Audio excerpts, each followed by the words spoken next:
Thank you, Gaddafi, so much for the introduction. As always, very appreciative for the chance to come back and be of service to the group.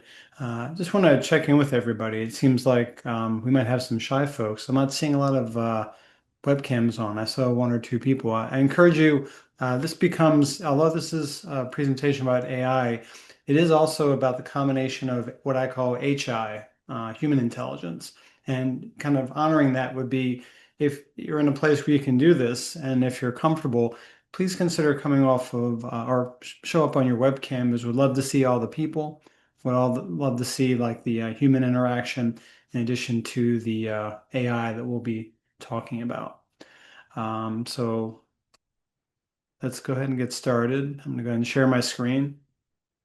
Gaddafi, if you could just confirm you can see the AI applied AI moniker. Yes, sir. Thank you, sir. So, welcome everyone. So, as you have probably seen, AI is now part of the job search process, whether we like it or not. And I'm sure hopefully a lot of you do because it's here.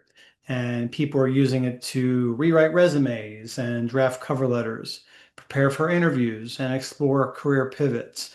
But here's the real question. Is it strengthening your professional credibility, or could it perhaps be quietly weakening it? So this is not necessarily a prompt workshop, although prompts are part of the session. It's more of a discernment lab. Today is about how to use AI without losing your voice, your values, or your judgment. I'm going to go ahead and take a quick poll. What have you used AI for so far in your job search? Perhaps you've done some resume rewrites, but go ahead and type in the chat, or you can come off mute if you want. What have you used AI so far in your job search? If you have used it.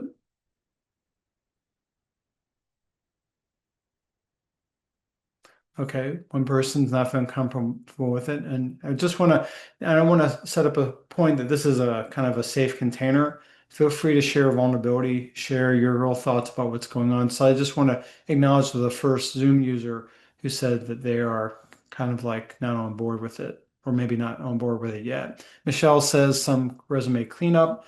Tammy talks about drafting covers. I see a lot of answers flooding in now.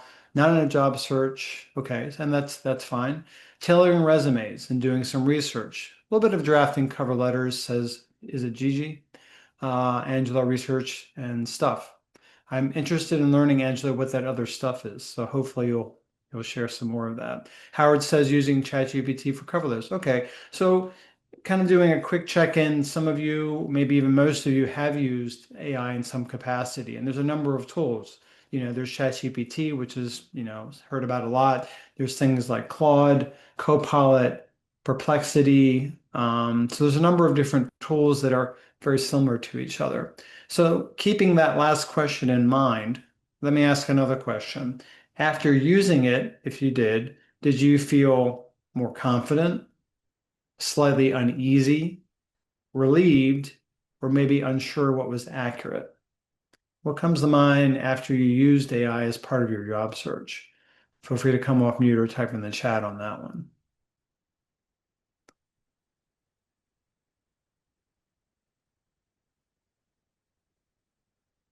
After you used AI, did you feel more confident, maybe slightly uneasy, relieved, or unsure what was accurate?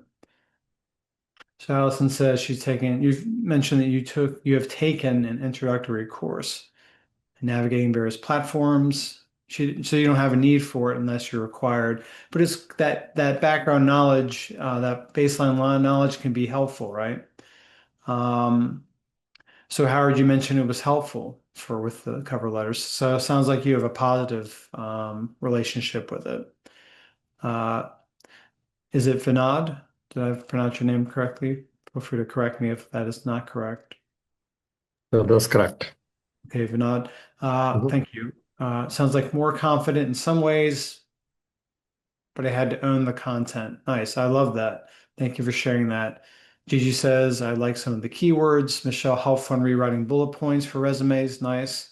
There's one app that's popping in mind called Apt, which helps with kind of like visioning. I believe that's what it's used for, APT. So that might be one to check out. And then Howard says, yes, positive experience with only ChatGPT so far. And Howard brings up a good point. You may consider trying prompts that you come up with and putting them in different AIs and seeing what the result is. I mentioned this in the last AI presentation. It's not called out in this specifically, but you might consider this as a side note in a resource, Prompt Cowboy. It was mentioned during one of the AI classes I took. I've used it. I've mentioned it before. Prompt Cowboy is a good tool to kind of frame a prompt because then it'll help discern certain aspects and frame it in a way when you take that prompt, you put it back into like a tool like Claude or ChatGPT, and it ideally will give you an even more robust response. So Tammy says not necessarily any feeling on it, use it as a template to put the content in my own words. Okay. So, and again, it can really be a good partner. It doesn't have to be about AI domination. It can be about AI integration. So yeah, Scott, I just want to honor your question here. So let me go ahead and put that in the chat. So if you do a Google search, it's called Prompt Cowboy. And then Allison says, I have heard through my brother whose employer encourages employees to write their annual employee review. However, once the director sat down with each employee, he told them he could tell they used it as their personal voice was no longer there and they all read the same. Interesting. And that's actually something I just briefly referenced there is that that's one of the dangers of just using strictly out of AI out of the box and not adding your own HI or humans side to it. Only I'm just continuing Allison's message. Only like 2 out of 10 employees in the office wrote their own annual review, and it read like a real person wrote it since they did. Interesting. Okay. Yeah, I know there was I was in another class and there was someone in HR who said that they actually knew that a handful of employees used it as part of their annual review. So I have heard of a use case like that for before. So thank you for sharing that. Okay. So I'll just say that the risk with AI, kind of to add on to that, isn't that it's wrong. The risk is that it sounds confident even when it's misaligned. So I think in that example Allison just gave, that's a perfect example of that. So it may sound confident, but it could be very similar. And it's, pretty much duplicating if they have, suppose those folks have very similar jobs. I'm not surprised that that happened. Michelle jumps in and says on LinkedIn, there's a post where Accenture now wants employees to use AI and how they use AI goes into their performance reviews and promotion decisions. That's very interesting. Any other thoughts or takeaways from that, Michelle? I find that particularly interesting. Just curious if you'd like to add on to anything about that.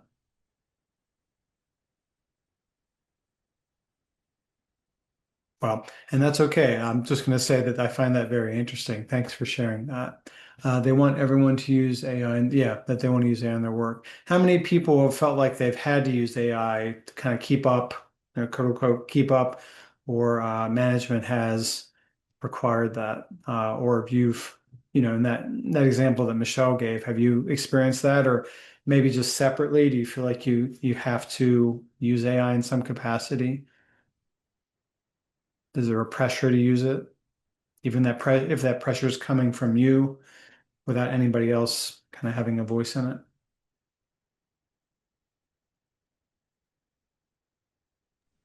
it. I can comment. So at my agency, they're definitely encouraging it very hard. They have a tool that they keep promoting for us to all try to use it when we can. They have an AI academy. They want people to kind of voluntarily join. It's not being forced, but they're definitely heavily pushing it for all of us. Like some peer pressure is what I hear. Is it Jana? Yes, that's correct. Jana? So yeah. So what is that? How does that make you feel when you feel that peer pressure to say you should really be doing this? I feel like I know that I should try it out, but I don't always have like set time to do that because we have it's not really, it's kind of like it's voluntary. But I don't always have time to make time to do that. So I have to actually kind of figure out when I can set aside time to spend time just doing that, versus duties. Um, has anyone else experienced that where you felt pressure to learn AI? Any other examples? So thank you, Jana, for that contribution. Says her brother works at a large bank and they have told employees they're letting their internal AI platform to run in the background and watch everyone. Wow. As they suppose they don't know what they will do with it in the future. At least that's what they're telling employees. How does that come across for folks? What shows up for folks when you hear that? That there's at least one example here that Allison shared where AI is running in the background just to watch everyone. What are your thoughts about that? That's the first time I'm hearing, Mark, that any company is doing that. That's terrible because then everybody would be scared to make mistakes or kind of, be a little creative here and there, because then people will be cautious. Yeah, I mean, I'm not trying to be doom and gloom for the first quarter of this, workshop, but it is something that make you pause. So it's just something that really, has gravitas, I think, in our space, in the job searching space. Allison says, I think everyone is going to lose their job at this big name bank as soon as AI has figured out how to permanently be more effective than them. Obviously, it's all about money and not saving jobs. So, I mean, I think this is a big voice in the space, and it's something to just be aware of, not freak out about, you know, necessarily, but just something to be curious about versus, just maybe notice how you're reacting to it and just kind of like being aware of that, and realize that there are ways of navigating, different situations. So. Okay, let's go to the next slide. So, as we can see in a few of the examples we just talked about, or we assume that this is the case, AI can help you move faster, but if you use it uncritically, you risk sounding like everyone else. Now I'm going back to what we were talking about creating a resume, editing a resume, maybe a cover letter, maybe the annual review. It can also help you sound polished, but it can't decide who you are in this season of your career. So if you look at these examples of how AI accelerates things in the workplace, or maybe there's a bit of a human integration lag where AI may not perform as well or be as helpful. Um, do any of these points resonate with any of you? And if so, which ones and why? Can you relate to any of them? Go ahead, Sasha. I think you're on mute if you're talking.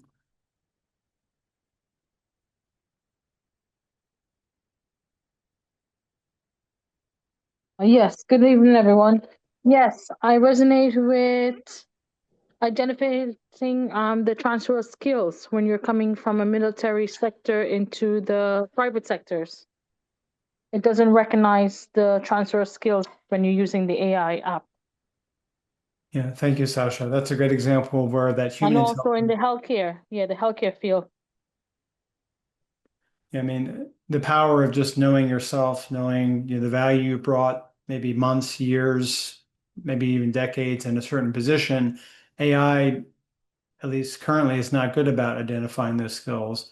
And your future employer, you've done your research, and then just assessing maybe what you need to put into your transferable skills. Maybe you quality check it with AI after you've come up with that list, but it starts with you. You can upload a resume and it can look at it, but you have the context of putting all that time into those positions. What else comes up for folks in terms of what resonates in either AI acceleration or the human integration lag? Anything?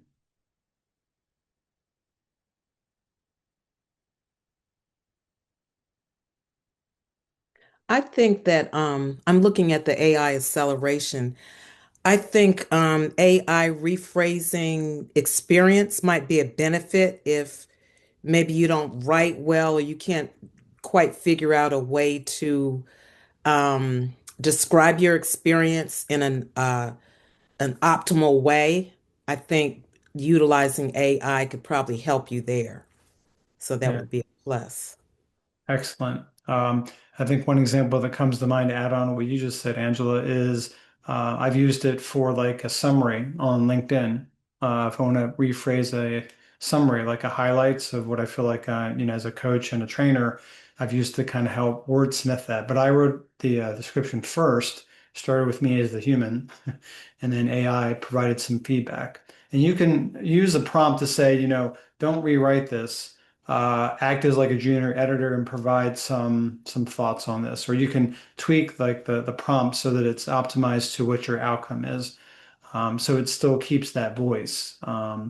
Going back to the example earlier with the annual review, I mean, those individuals, maybe they would still leverage AI, but they could have said, take what I have and just act as, again, a junior editor and provide minor tweaks to make it optimized based on this organization, Omni Incorporated or whatever, based on what their mission and values are, something like that. So it's again that partnership. I'm trying to reinforce that it's a bit of a partnership versus again a domination of the AI providing all the answers. So Tammy mentions same identifying transferable skills. I'm currently looking to transition out of accounting to IT and need pointers on this. Okay, great.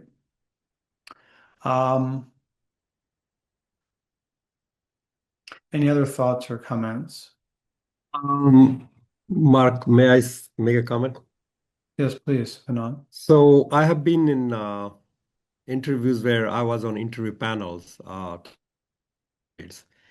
and the employers can ask any question about any part of the resume or the cover letter, and if there is a candidate who feels uncomfortable with something written on the resume, that's a big no-no because right away that person will become defensive if they don't know what they have written on the resume. So, like, one should take great care in writing content on the resume. They got to be able to speak to it freely, fluidly.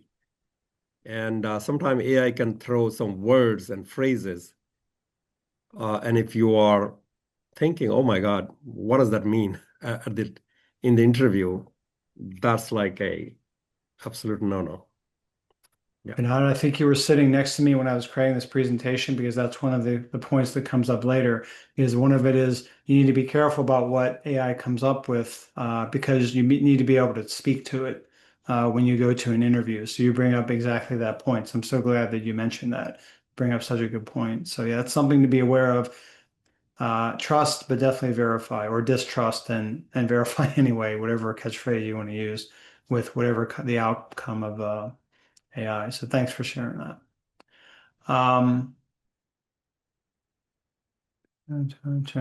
So Scott, just kind of reading through. Scott, is this an example of what you have on your LinkedIn page?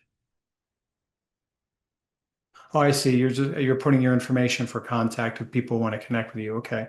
Hopefully you can stay a bit longer. If not, thank you so much for joining us. Any other thoughts on this slide in terms of the acceleration or the lag? Anything that's coming up for you? Anything that's missing on the list that maybe you can think of that's not here? Bernard gave a great example that was on the list, but anything that comes up here that you would think would be a good acceleration aspect of AI or something that AI isn't quite there with or probably never will be with in terms of I'll venture to say that even though AI is very fast at providing answer, one should develop the skill of also challenging the answer that they get. So you could run a prompt, you get an answer, and then you use a different persona and say, okay, based on this lens, what's wrong with that, whatever result you got.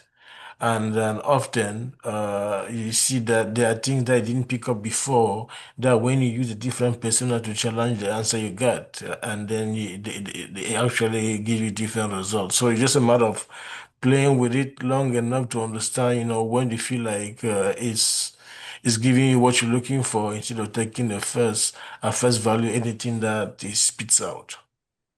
That's an excellent point, Gene. I appreciate you mentioning that.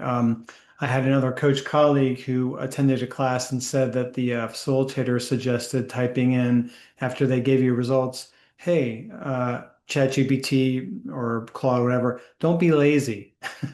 come back and give me like a more thorough response. And then apparently that's a prompt that causes the AI, oh, I'm sorry, Gene, or I'm sorry, Sasha, or whoever, let me go ahead and give you some more robust results.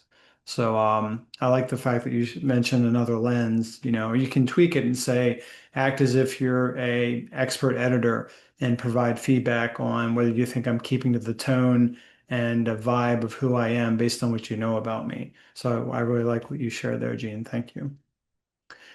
Any other thoughts or comments on that? Anything that's missing before we move on? Okay. So let's talk about some common misuse patterns of using in terms of AI, the job search edition. So over-reliance, letting AI determine how to position you. So that's something to consider when you're going through the career search process using AI. It can give some context, some benefit, but you also want to, again, double check that like we were just talking about. It might provide some false confidence. Again, this is going back to what Vinod mentioned just a moment ago about using language you can't comfortably defend or refer to or have frame of reference to in an interview. AI can hallucinate. And if there's gaps there, in when you put a prompt in there and you don't double check it, it might include something. I've had that happen before. How many of you had AI hallucinate in the sense that it would make up details like, well, I never did a speaking event like that back in October in Nashville, but it seemed like it really confidently told me that I had done that, and apparently I got rave reviews about it. Or, I published this article. How many of you have had hallucination experiences with AI? Feel free to give a thumbs up or type in the chat yes. Quinn says yes. Yeah, Sasha brings up a good point. Privacy concerns. That's another big piece of that. And I covered that in the last session too about just being aware of some of the privacy concerns. There's a lot of literature out there, and I know that some groups are actively trying to address that. Claude, in particular, I think, is interested in addressing like ethics, and I believe privacy as well. So if you're interested, and if that's a concern, Sasha or other folks, you might consider looking at Claude a little more closely. Tammy says yes as well. Would anyone like to come off mute and share an example of what happened in your case? Because we can all benefit from hearing some examples. I can. Good evening, everyone. The privacy with using that AI, it happened to where we had a panel of interviewers and the panel kind of mixed up each other's resumes, and the information that was supposed to be the client for the next day, we end up getting those resumes sent to us for that panel, and that wasn't for the panel being presented on that Monday. So I presented my interview thinking this is the panel I was supposed to meet with, and it did not. It was the wrong panel. So they had a glitch in their system when they did everything, and they had previous interviewers' information been sent out thinking it was mine. So I did the interview, everything went well, I got the job. But then when I went in on Tuesday, they didn't accept me because they thought I was the fraud. And I'm like, no, I'm actually the person who's supposed to be here on Monday's interview. But you guys had a glitch with your system with AI, that you have a whole data system of different employees that were coming from across the states. Oh, wow. Yeah, Well, so you just got to be mindful that a lot of the back end of things, it's good to have a good IT team when you're going through your interview process. So to always make sure that they're crossing the I's and T's and making the checkpoints.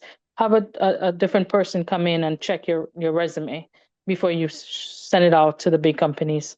Because, they're all human beings and mistakes can happen. But I would think that they should have picked that up a little earlier instead of getting into the interview and go through the whole 14 hours of panels of different people, and then realizing that I wasn't the candidate on the platform at the time. yeah, that So sounds like it. Yeah. yeah, so when they picked it up, it was just halfway into the other session for break time, and they realized that everyone who was traveling to come to the interview from abroad or out of state, they noticed it wasn't the right resumes being sent to them. So yeah. So it sounds like that was quite the mix-up, and I'm sure that Yeah. But they were very professional about it. They gave you the chance to finish the interviews, everyone. And then the second day that they had the second panel come in to interview everyone, they didn't give them a heads up. They didn't say, well, this would happen. They didn't communicate that. And I think that's very important when you're dealing with your AI too, to be authentic with your stuff. Just don't rely on the computers to be best of your knowledge. Human is still being transpired through communication. So it's music to my ears, Sasha. But again, I'm sorry to hear that you yeah. experienced that. I'm sure that wasn't a fun journey. No, it wasn't. It wasn't fun for the whole panel. It was like 50 of us on this interview. So Oh, wow. Okay. yeah. So again, just reinforcing that need to have a human element in the workflow. Yeah, have the human element in the workflow. Yeah. Well, thank you for You're sharing. welcome. Any other examples anyone would like to share on hallucinations, AI hallucinations? Um, I can't remember exactly what I was looking up, but I did put a prompt into the AI and it came back with an answer that I know was totally wrong. So where you have that over reliance, you really have to be careful with that.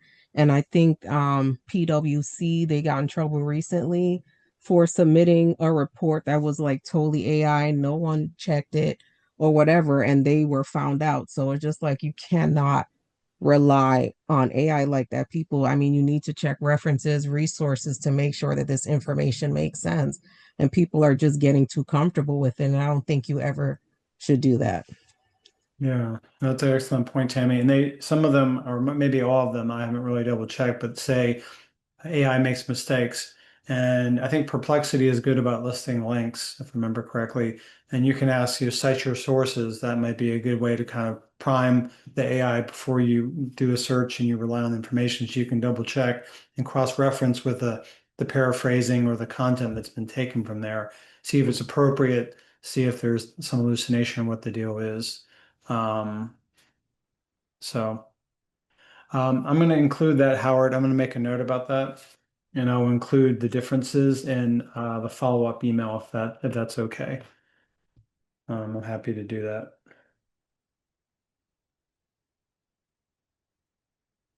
because I know that's something that comes up.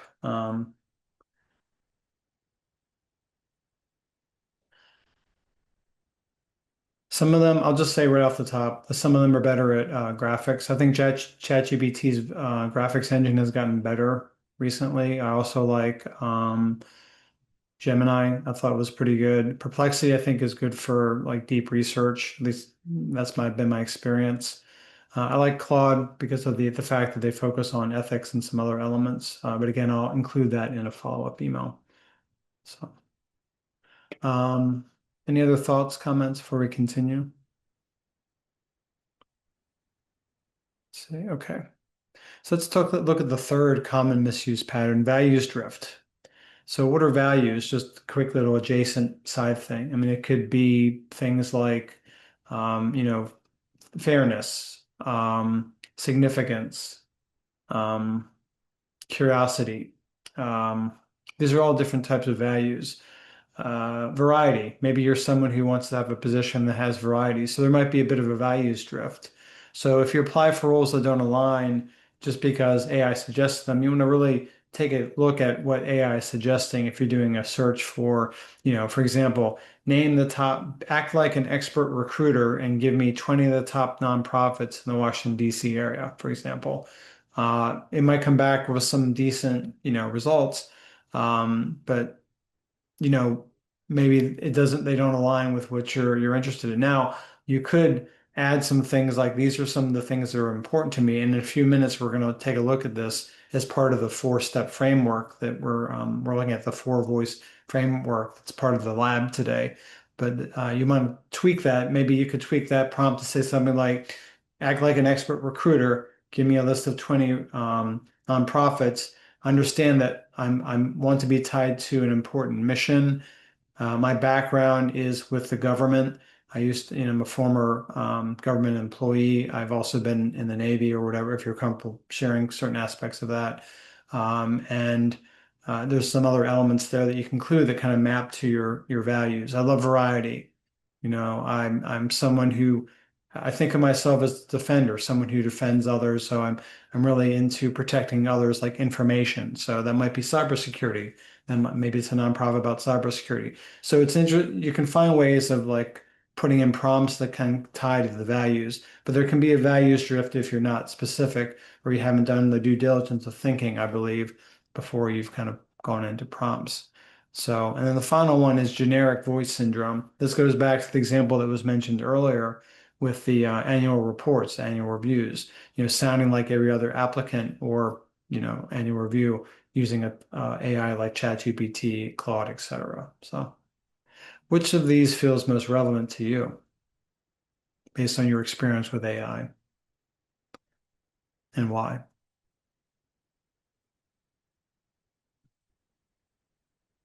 I'll say the false confidence. Uh, and it's a concern to me because it seemed like I use a Copilot, and it seemed like a Copilot can read the tab open in my computer. So it's not only talking to me, it's also monitoring me to some extent. So obviously, when I ask it something, it always gives me a very cheery answer. I had to do a second or third level probing for it to actually give me what I'm looking for. So this false confidence that if you are not careful, this might mislead you. Because if I asked it to tailor my resume for a particular job, then I would then say that you are a hiring manager looking to fill this particular position. What will stop you from considering this particular candidate? And you'll see that some of the things that it didn't pick up before, it will pick up, because now it's looking at it from a hiring manager perspective. Whereas before it was focusing maybe on keyword and the like. That's interesting. That's an interesting example. Can you see ways of kind of navigating that, or any other thoughts on that you found that have been helpful in dealing with that? I think my approach is to first of all make sure that the role I'm pursuing match the general kind of that I have the skill, or at least I'm aware of the skill that are required for those roles. So that and then I also created a career fit assessment. So I would say, okay, I have this job description. This is my resume. Based on this, you tell me whether I'm a good prospect for this particular role. And they was telling me, no, based on your resume, your career trajectory is this. This job is that. Unless you want to do a pivot, I wouldn't suggest you pursue this. Right. So this, so we're having like this. So I make sure first of all that the kind of job I'm pursuing, that I'm fully aware of the kind of skill that is required. But because nobody can ever have 100% on the the job description, so I'm like, okay, in terms of investment of time, is it worth me spending an hour trying to force my resume to fit a particular job where the upside will be near, or should I invest my time somewhere else? Yeah. Yeah. Are you asking, or is that kind of like a question you're No, posing? no. I mean, I'm just saying that that's my approach, right? Because if you tell it to tailor, it will tailor because that's the prompt. But just because it's tailored, it doesn't tell you whether you are a good fit for the job. So you have to use different angle to make sure that you are investing the time you devote tailoring on and applying, that it makes sense at the end of the day. I mean, I think that's one of the challenge because people have like but now apply responding to jobs, and the machine is just going through submitting application without any human interaction, and it's getting dangerous. Yeah, no, that's a great point. And I think one way to kind of maybe help with some of that is to, if you meet recruiters, if you have people, in real life that you can maybe ping some ideas, maybe find someone you can kind of connect with and say, hey, I'm just kind of curious, or someone in HR, for example, at a similar type of company, I'm just wondering what are some of the key things I might want to include in, the resume or in the cover letter, things like that, and just kind of double check it, like get another source in addition to AI. That's one way I think that might be helpful in this process, in addition to using the AI to optimize your resume. So just using, again, people in addition to the machine. I think, multiple sources of information can be helpful in this case. I hope that's helpful. It just gives maybe another idea of how you could approach this. Um, Another way you could do it is just really use discernment and sit there with your resume and think, and have the job description and say, based on what I'm capable of doing or what I've been able to do, what really is transferable. And going back to that false confidence, making sure that it's, that yourself, your skills. So you're the best source of, will this resume, be applicable with the job description? I think AI is a tool to help with that, but I don't think it's the overarching authority. And I still think that HR or job recruiter could still help with some additional context there. So um, just some things to consider as part of that.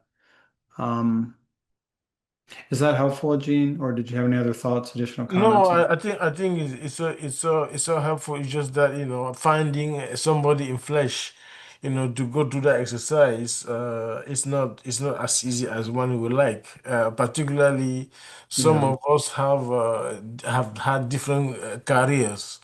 So when I have my resume, one of the things that I learned from AI actually, they asked me to split my different experience because I had a resume that was trying to capture everything that I've done. I said no, it's counterproductive. You have to the different line that you could do. You have specific resumes for those lines.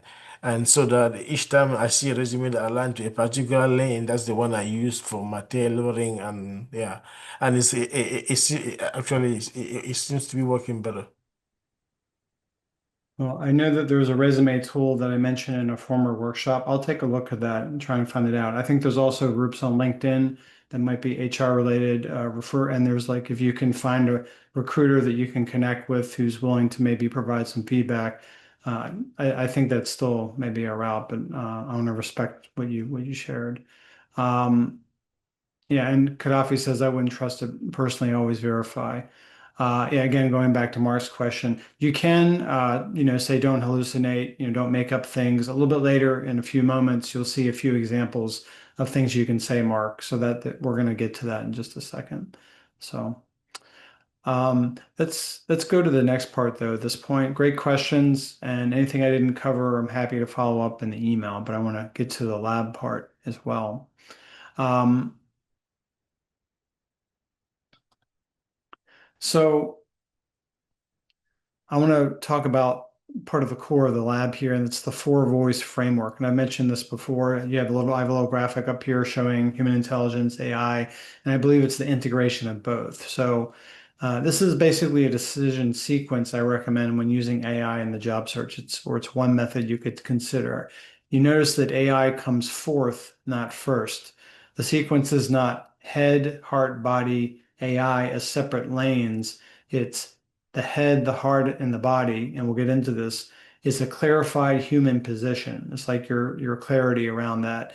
And then AI becomes an amplification within that position.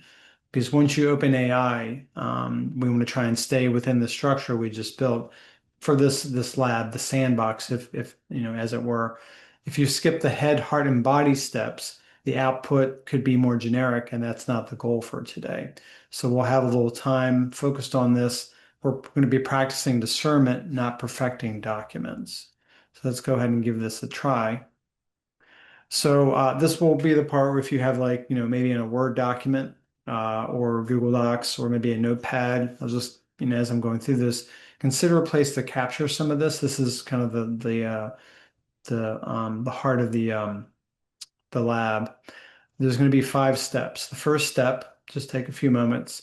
I'm going to ask you to choose a real dilemma. So I'm going to ask you to write down one real issue that you have. So examples of that include things like, how do I position 20 plus years of experience? Should I pivot sectors? Do I remove older roles on my resume? How do I explain a gap? How do I sound current but authentic? So you would keep this part private. This is for you, something just to consider and think about.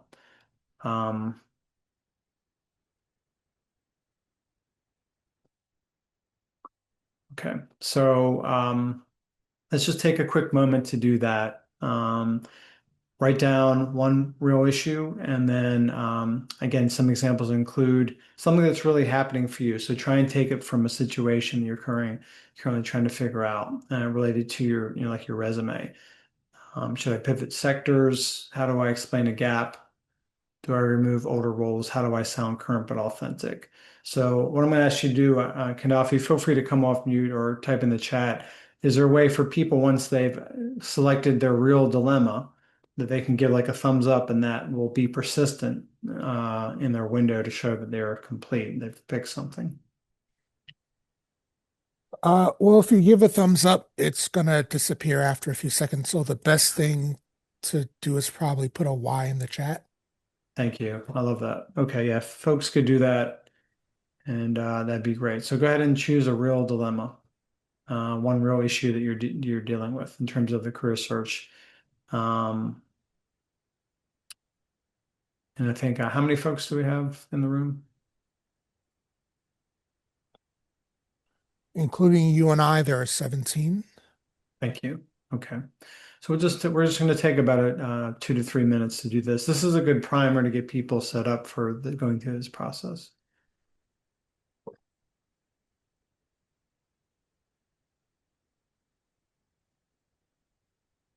And again, this is going to be a bit of a sandbox, a little bit of an experiment as part of this lab. The purpose of these first 4 steps are to help prime you and kind of get inside of your head, your heart, and your gut. So leaning into your intuition as you're going through this, I'm just going to give some commentary.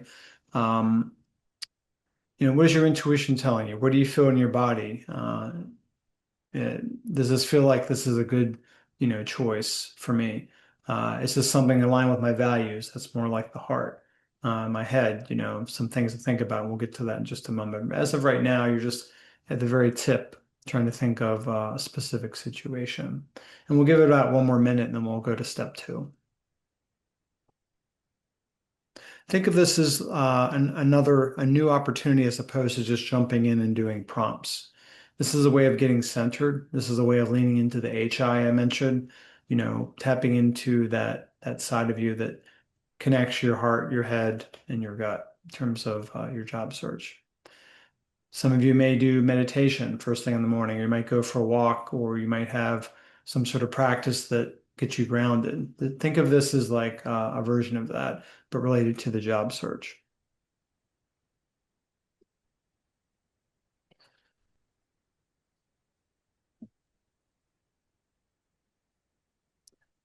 About 30 more seconds.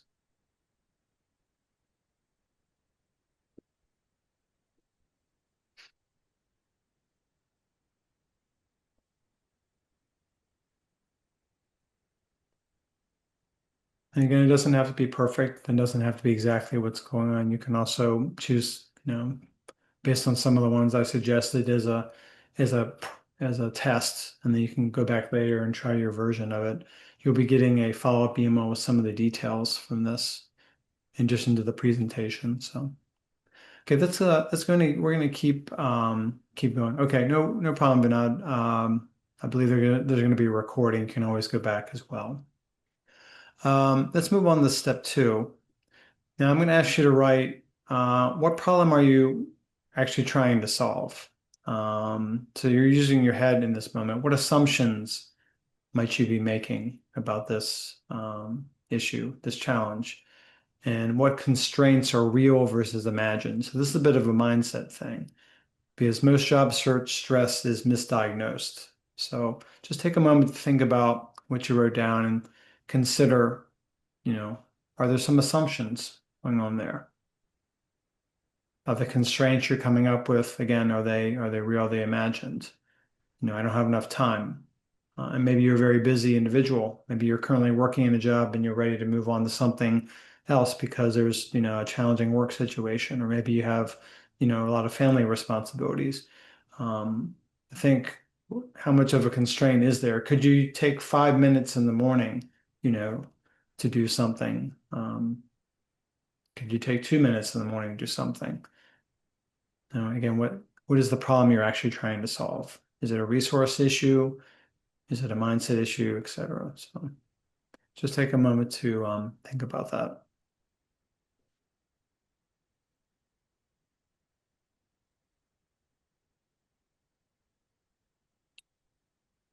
Feel free to ask any questions, by the way, as we go through this.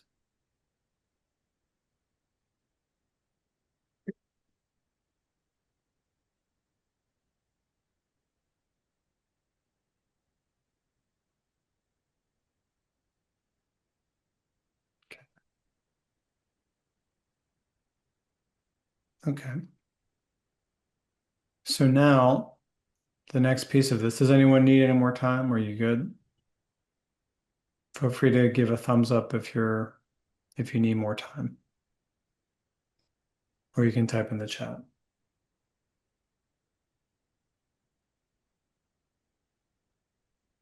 Okay. Not seeing any, so I'm going to keep going. Third step is the heart. What kind of work do you want at this stage? What matters more than it did 10 years ago? What am I no longer willing to trade? For me, I'll give me as an example. I used to be a full-time contractor, and at some point, I was working for a company for about 8.5 years, and the company eliminated the position because they restructured. So I decided, what am I no longer willing to trade? And that was some of my time and the focus of what I really wanted to do. So that tapped into like a mission. The mission was to provide as much value as possible as a coach and a trainer. So I went off on my own, even though it was challenging, but I realized it was something important. It was a mission that I wanted to continue. I've been doing it for about 3 years now. So that was the kind of work I wanted to do. So, part of this is, as part of this process is what kind of work do I really want at this stage? What matters more now than it did in the past? And what am I no longer willing to trade? This is where maturity becomes strength. So this is the wisdom that comes out of just reflecting on your job journey. So I think that clarity is an asset and you don't want to outsource it. So you have this clarity of the heart. So just take a moment to think about that.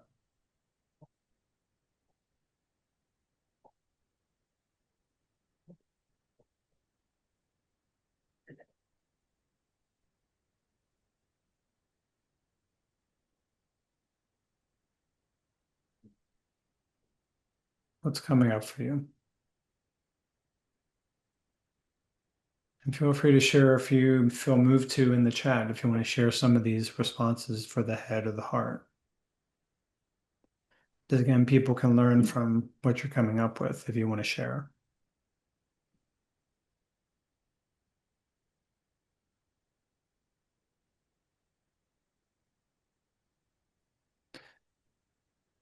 Does anyone need any more time? Feel free to give a thumbs up if you'd like another moment or two.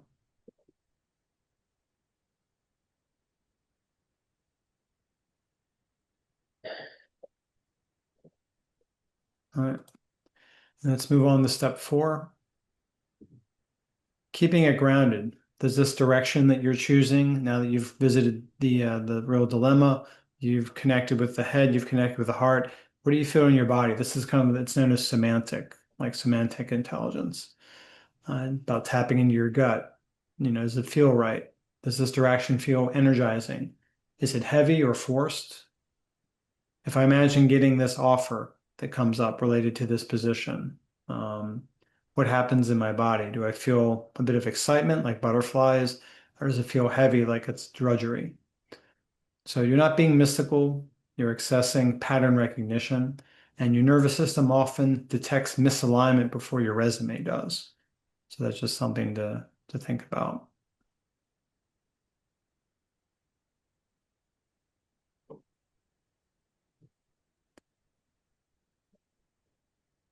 Just wait one more moment for folks to capture this aspect before we get into the final part of this framework. Does anyone need any more time for this piece, the body piece?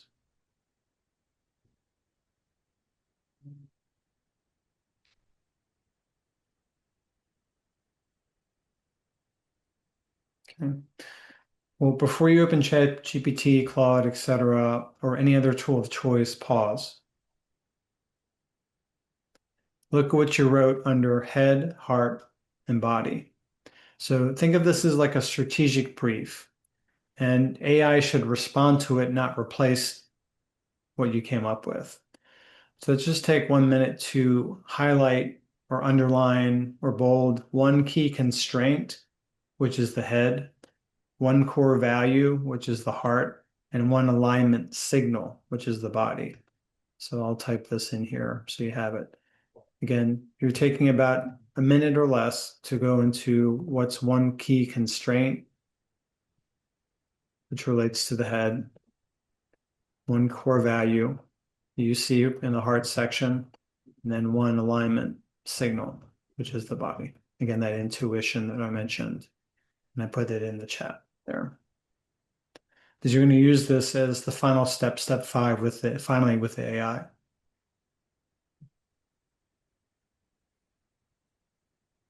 So the payoff is coming, folks.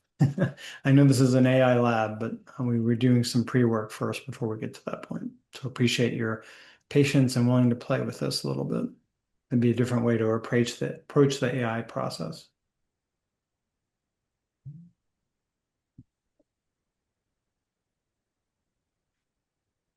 Does everyone have that? One key constraint, one core value, one alignment signal. Okay. And let's move on to the final step. Just a reminder that head, heart, and body are not philosophical exercises. So they are how you define the decision boundaries before AI enters. So let's go ahead and take a look at the prompt. I'm going to go ahead and enter this in a AI tool of your choice. Given my background in blank, my goal of blank, what matters to me now is blank. So again, consider the constraint, the core value, the signal, and incorporate that into this type of prompt and go ahead and test it out and see what it comes back with. You're going to get 3 positioning strategies you can evaluate. So again, this is subjective to each person. Think about what really touches you in terms of where you want to go, what's mattering to you. Maybe your background as a government contractor or a leader in nonprofits. Just play around with this a little bit and go ahead and enter a version of this into an AI and see what you get back. Just take a moment to let folks do that.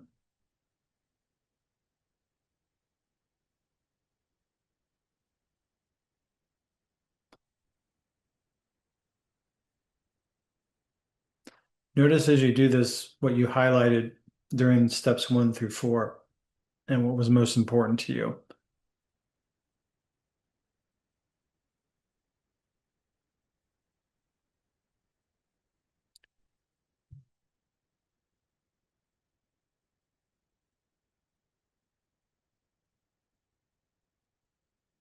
Once everyone gets a chance to run through this in their AI tool, again, you don't have to participate, but I encourage you to give it a try.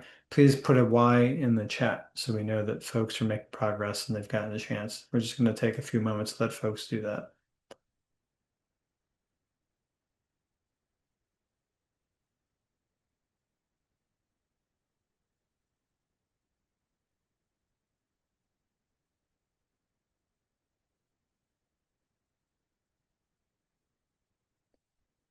If you finish early, maybe try another version.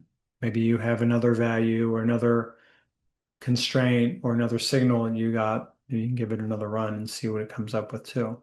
But maybe just initially, you can also just see what you came up with initially, those 3 positioning strategies, and just see, it might be informative to see what the AI produced based on your prompt.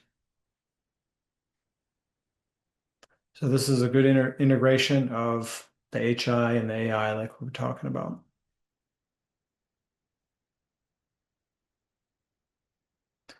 Just waiting for a few more whys and then we'll go ahead and continue, because I have a few questions for the group.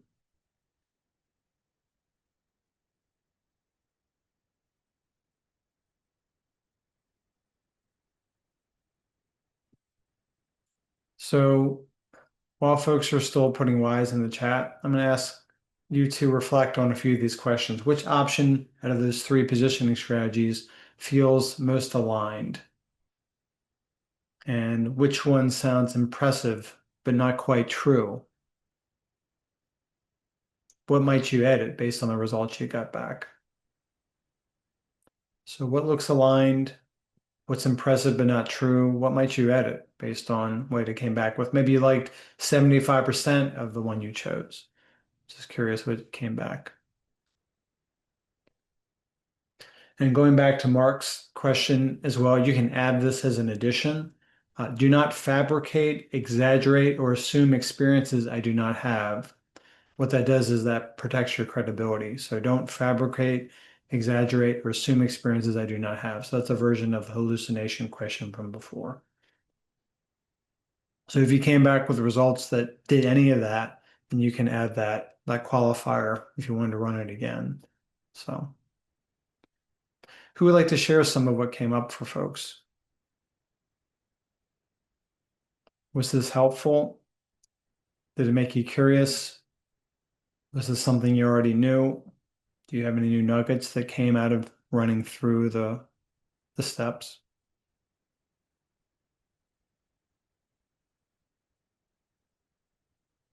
Would love to get some comments in the chat, or feel free to come off mute once you're done this process.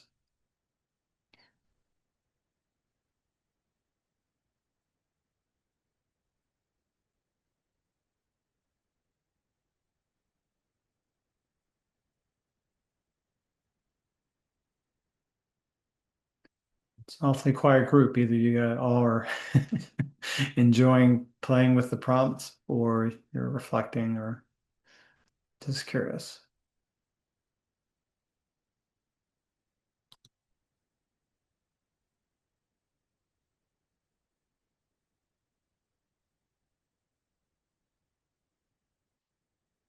You can think of the mental model, by the way, like this. The head, heart, and body is setting your strategic brief that's coming out of this, and AI becomes the junior analyst responding to the brief. So again, it's part of that partnership.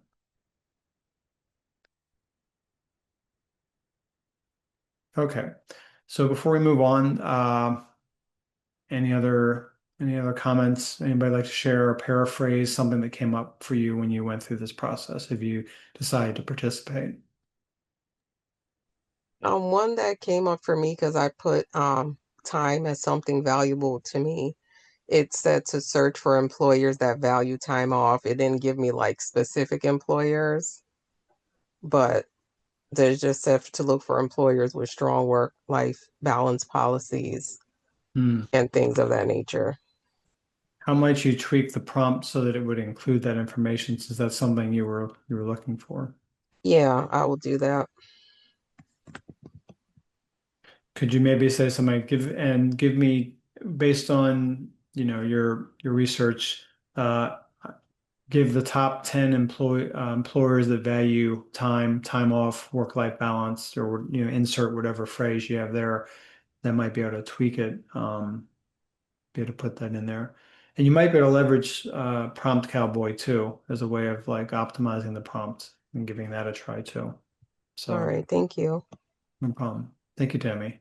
What else comes up? Tammy started the debrief. I would love maybe if there's maybe at least 1 or 2 more folks who could share their results, or maybe paraphrase part of what came up for you when you went through this process. I can. Good evening, everyone. I did a reusable prompt structure and it's based on a federal government employee who just got furloughed about a day ago. And my context, I did it differently. I use it as a context, what matters now, the objective and the task. I just reworded in a different standpoint. So my perspective from that strategy, it came out to be core position and statement. How would I perceive the next step? Where it wins will be my context, my audience, and my problems. My trade-offs would be what I give up, the risk, the opportunity, and the cost, and what kind of future compounds together. And my last will be my constraints. What am I avoiding will be my mindset right now. And that'll be the strongest part. And the heart is what is my con in the sense of between the heart and the mind. Really interesting. What else, if you don't mind me, Sasha, asking, what came up for Yes. you when you got those results back? What was, The leverage. What is the compound to do is leverage, influence, and long-term relevance at this time of cost. was this, once you did the pre-work and you put this in here, was there extra value or not? Uh, When you did this process? yeah, the value it showed you where the wins were, if it was crowded or more noise markets. It showed you where the situation can be more attached to alignment and what you're polarizing. Some doors are closed permanently, or some are you willing to be able to open the new doors coming forward? Okay. And how did it make you feel? If you don't mind me asking, like, and that's because we, Um, the feeling, as you mentioned, it's mixed.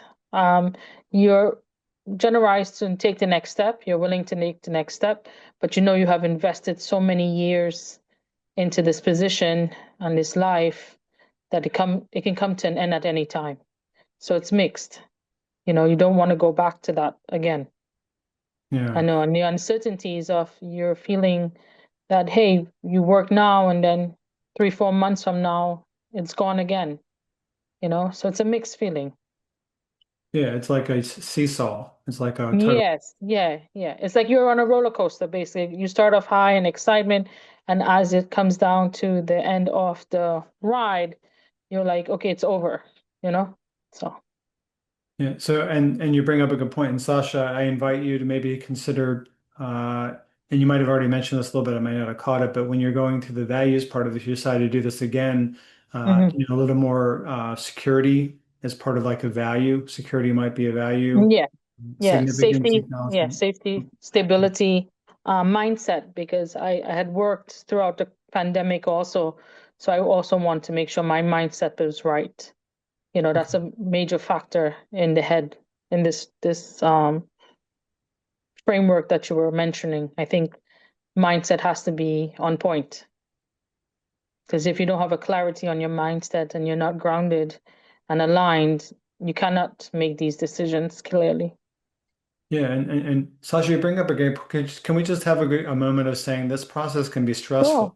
It can be Yes. debilitating. It can be very Yes. like, and what I hear from you is like resolution, Mm-hmm. resolute. Mm-hmm. And but there's a bit of like heartbreak, it sounds like that's part of this. And Yeah, because you're part of a family, you know. As a Navy federal officer, you're part of a unit and you're part of a network of networks that you're capable of working with, and you don't have that anymore. You know, coming into a private sector is not the same, or coming out the private sector in the government is not the same. So that bittersweet moment of knowing that your comrades and your camaraderie and the families that you have worked with is not there anymore. And you're starting all over in a new place, in a new environment with new things. And as a military, it's hard, you know, it's hard as someone coming out of the military into the private sectors. yeah, the Yeah. transition can be challenging. I know. Yes, and you don't have that support team anymore, you know? So yeah. Yeah, Yeah. well, thank you so much for being open and being able to share that. I Yeah. think one of the benefits of this could be it offers a container to voice some of Mm-hmm. that in the form of the values that would help you feel like it's addressing some of that those challenges. So knowing the Well, yeah, that's security. why I look at it strategically to elevate it. I look at it in a business aspect. I didn't look at it in a human moral aspect when you gave us those prompts. I looked at it as a business when these businesses or government contractors or employees are making those decisions, you know, what the budget will be like or whatever is happening, they're doing it strategically. So we have to look at it like that. So that's why I took it at a different standpoint than just taking it on the human side. Yeah. At Yeah. the same time, I'm glad that you were honoring the human part of yourself because Yeah, yeah, humans are yeah, the yeah. reason. So, and I respect Mhm. interesting the way you approached it. So I'll just say that. Yeah, everyone's approach is different. Yeah, everyone walks their lives are different, different things, you know, and it's the trade-off at the end of the day is your mental state. That's the most important. If you do not Yeah. have that, you don't have anything. And health comes first. So yeah. Yes. Well said. Mm, Um, Howard says, just to kind of add on to that, just to touch on this briefly, he says he mm, put in ChatGPT, per the guidance, got three thoughtful options, given my background in senior business development, multi-channel lead generation, goal of landing purposeful full-time work. Matters to me most is joining a growth stage company that values diversity, allow me to grow professionally. Please generate three position strategies. I love it. So really, I encourage people to look at Howard's example as well. I think you have a great example. Any other, maybe one more voice in the room before we move on to the last parts of the workshop?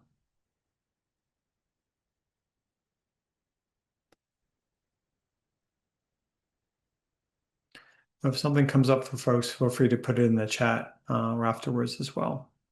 Um, So one other quick example, should I pivot from federal contracting into a nonprofit leadership? Here's an example of how this individual might frame this using this framework. And for a head standpoint, I have a strong stakeholder management skills. Want mission alignment. Heart, I want impact, not just compliance. Body, corporate consulting feels heavy. So this is the prompt that this uh, use case example came up with to kind of give another quick example. So um, notice that AI is working inside a clearly defined human container and that specificity is authority. So, and since we already went through a few options, I'll leave it at that. Um, let's move on to some guardrails. Um, a few things to consider. Voice check when you get the results from a prompt like this. Does this sound like me? Is this really my essence as a human being before I, go ahead and put something into a cover letter or into a resume? The interview test. Can I elaborate this confidently and on every sentence, going back to that comment earlier? And then the alignment test. Does this position me for work I actually want? Again, you might get feedback that sounds good, but then when you do more information, maybe your values aren't aligned with some of the nonprofits, for example, that are put out there. If AI increases polish but decreases ownership, you want to revise it, what you get back from it. And if it feels vague, you want to add more detail. If it sounds inflated, again, you want to adjust those inputs, the prompts that are put in there. Remember, you're briefing an assistant, not your boss or the lead authority. So just a quick group reflection. Maybe put it in the chat or come off mute, popcorn style, just maybe one or two quick thoughts. What shifted for you when you went through this framework? Anyone want to put something in the chat or come off mute?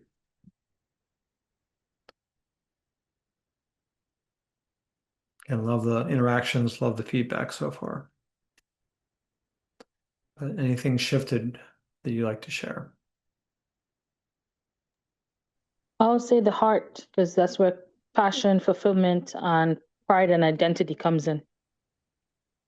Excellent. Thank you. Thank you for You're sharing. welcome. I can tell there was a lot of pride in what you shared earlier, Sasha. So thanks for good one. Yeah, we as military, you know, we are very proud of our soldiers and families out there who supports us so we can be free in this country. So And thank you for your service. thank you. Yeah. What surprised you about this process? Anything surprise you? Do you get curious from going through this process?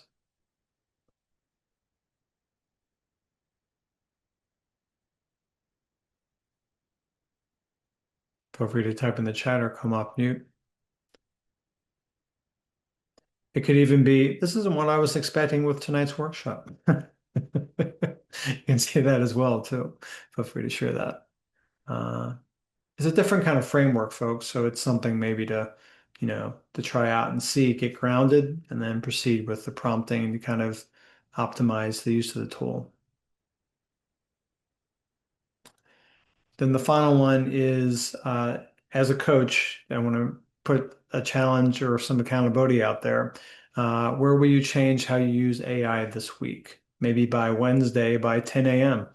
What's one thing you might be willing to choose in terms of how you use AI this week based on what we talked about today and what folks shared?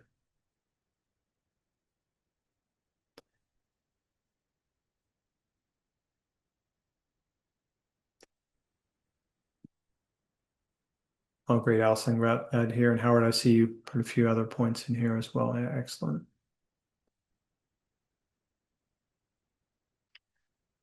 So are folks willing to try something new this week?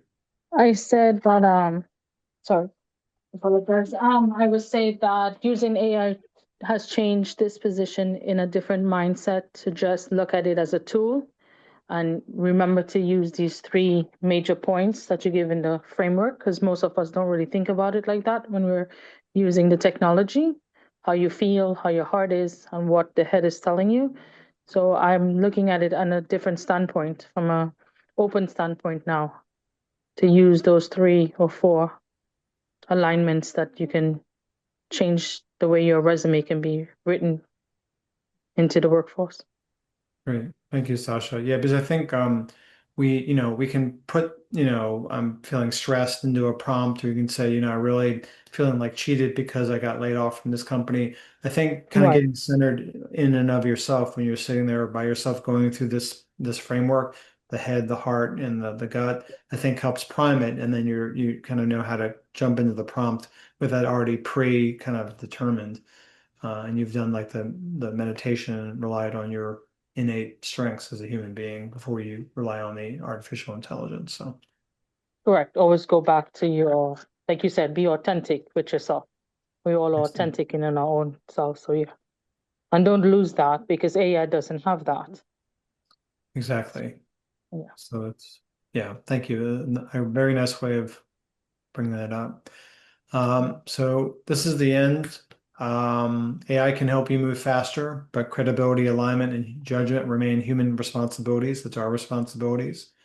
If clarity increases but self-trust decreases, pause. You're not competing with AI, you're competing with how well others use it. Just remember that discernment is a professional advantage, and I really enjoyed presenting to you tonight. On the screen is my contact information. Love to hear back one way or the other if this provided value. If it didn't, always looking to improve and give additional value. The QR code is for a free download that summarizes some of the concepts we talked about today, along with some additional prompts. So I think it would be of value, some other use cases, examples. If you scan it, it'll just ask for your name and email address. I have a full disclosure. I have an email list that I send a weekly newsletter out and other pop-up calls, other freebies that I think I try my best to add value. So I encourage you maybe to check it out. I'll be sending a follow-up email because that's been this kind of the process, as Gaddafi has mentioned in the past. You can also sign up for a 30-minute free complimentary AI assessment call based on your business or department's AI needs. So again, really have enjoyed presenting to you. Hope you've enjoyed tonight's session. It's again a little bit different as Howard mentioned, but wanted to present something new, a different way to look at AI and then integrating AI as part of this process. So thanks so much, Gaddafi. Thank you, everyone. That's the end of my presentation.